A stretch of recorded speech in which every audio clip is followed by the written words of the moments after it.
Hello, my name is Emma, and most of us can read the writing on the wall. We just assume it's addressed to someone else. Ivan Bull, cited by Vista 2011. This sums up how the ignorance of responsible business practice has led to a world where action needs to be taken. In September 2015, 17 global goals were established. Over the next 15 years, the goal aims to end extreme poverty, fight inequality and injustice, and also fix climate change. The Climate Change Conference in Paris was the first meeting with the pledging world leaders, the Global Goals 2016. US President Barack Obama believes this is the best chance to save the one planet we have. The agreements include to peak greenhouse gas emissions as soon as possible and balance sources of greenhouse gases in the second half of this century, to keep global temperatures increase below 2 degrees Celsius and to review progress every 5 years. BBC News 2016. The triple bottom line are at the core of responsible management and focusing on economic prosperity, environmental quality, and the element which business has tended to overlook, social justice. John Elkington, as cited by Vista 2011. Corporate social responsibility has been categorised into three key groups. Firstly, promotional CSR of marketing. Secondly, strategic CSR of management. And lastly, systematic CSR of responsibility. Social responsibilities are often viewed through their organisational stakeholders, and these are any individuals or a collection of individuals with an interest in an organisation. Some stakeholders are internal, for example, employees, managers, and shareholders, while others are external, such as suppliers, customers, financiers, and the general public. Capon 2009. Managers may have an interest in the size and growth of an organisation because they are concerned for its profitability, job security, and status. The relationship that the organisation has also extends to other organisations, such as business associates and even competitors. Distinction between genuine social responsibility and pursuit of organisation efficiency is blurred, and there needs to be a balance of a combination of economic management and concerns for broader societal responsibilities. Mullins 2010.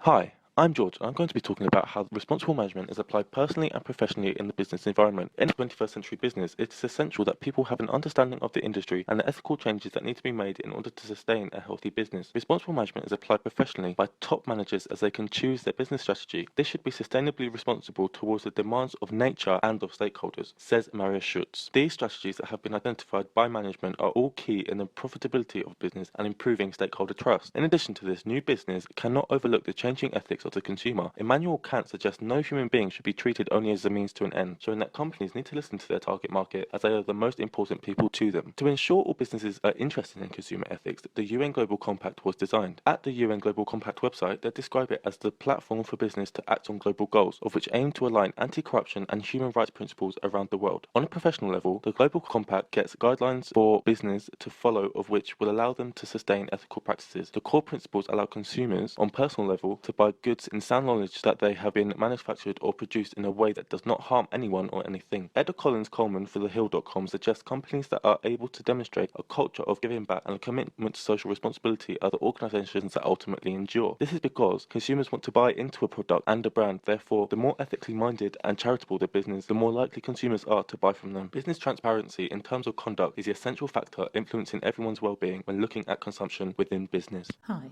I'm Carol, and responsible management is about how businesses go about protecting the triple bottom line, which is people, planet, and profits. According to Doppler 2010, sustainability is about protecting options and requires a new economic paradigm that allows humans to live and work together in ways that can be maintained for decades and generations without depleting or causing harm to our environmental, social, and economic resources. Sustainability is worth pursuing. Even though this path may not be easy, business is uniquely positioned in the sustainability frontier in that it not only can be a powerful force of positive change, but can also influence consumers' change behavior in positive ways. Fisk 2010. According to both the 2014, it is clear that companies are no longer accountable just to their shareholders, but also to society at large. This is where being sustainable and responsible, as well as managing to keep the companies profitable, needs to be strategic. Areas that need to be focused on: making the organization responsible by embedding corporate responsibility,